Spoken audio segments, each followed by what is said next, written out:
Hello and welcome to Book Reviews by Alice. Today we are going to be talking about Legendborn.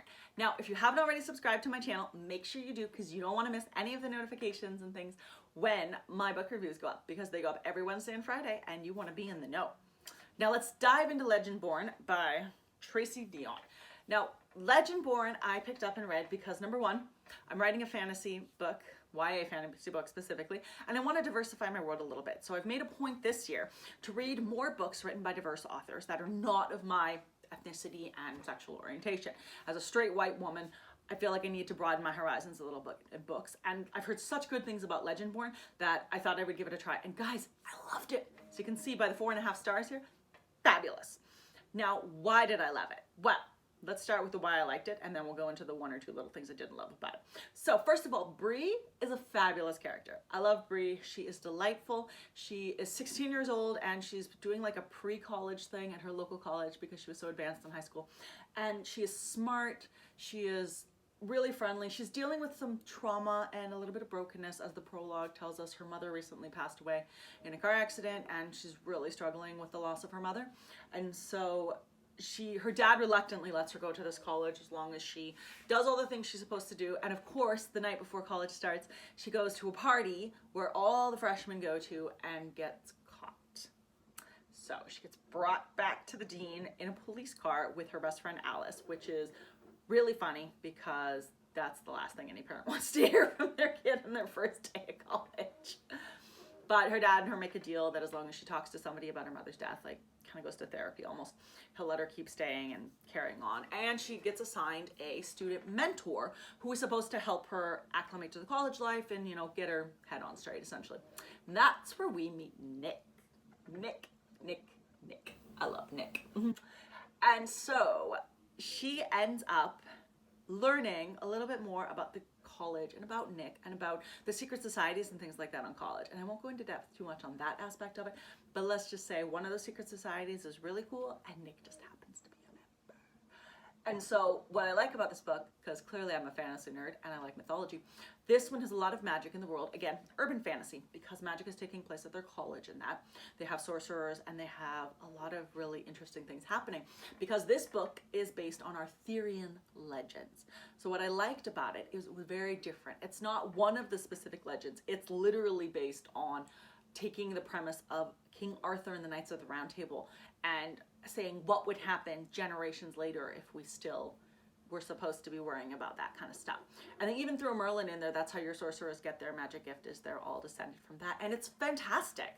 Honestly, I think it was a blast. I'm not going to go too much into detail because it'll spoil things for you, but I really liked it. The amount of world building that had to be created to set all of this up is just beautiful. And the twist at the end, while I did see it coming, it did take me a little bit longer than normal to figure it out. I think it took till about 2/3 through the book before I knew what was going to happen at the end.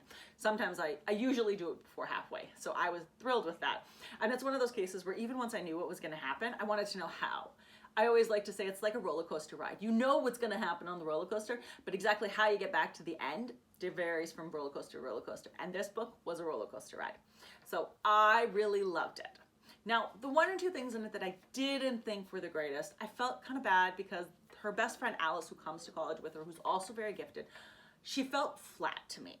And the reason for that being is that the only time we really got to see Alice is when she was tattling on Bree to her father so that her father could come and push the story forward with whatever he was going to do.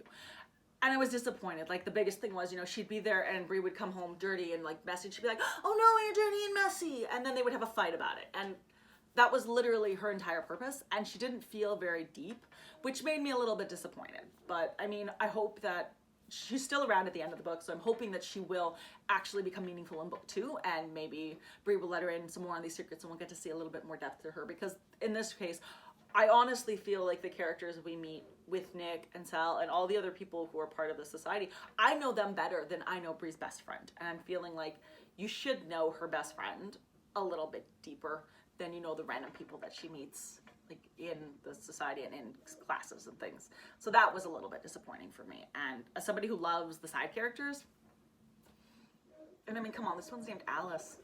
Hello. And she fell flat? Oh, crushed me. Just crushed me.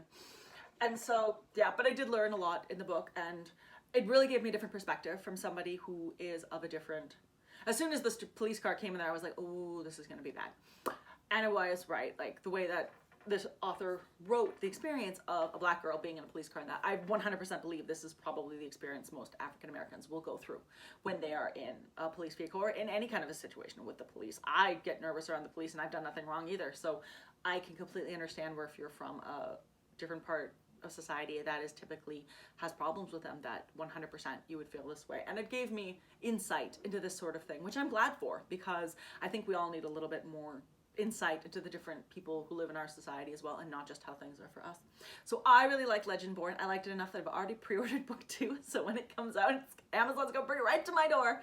But I really liked it. So if you're looking for a different kind of fantasy that is following Arthurian legends, and again, smut-free, so if you want, like, there's kissing.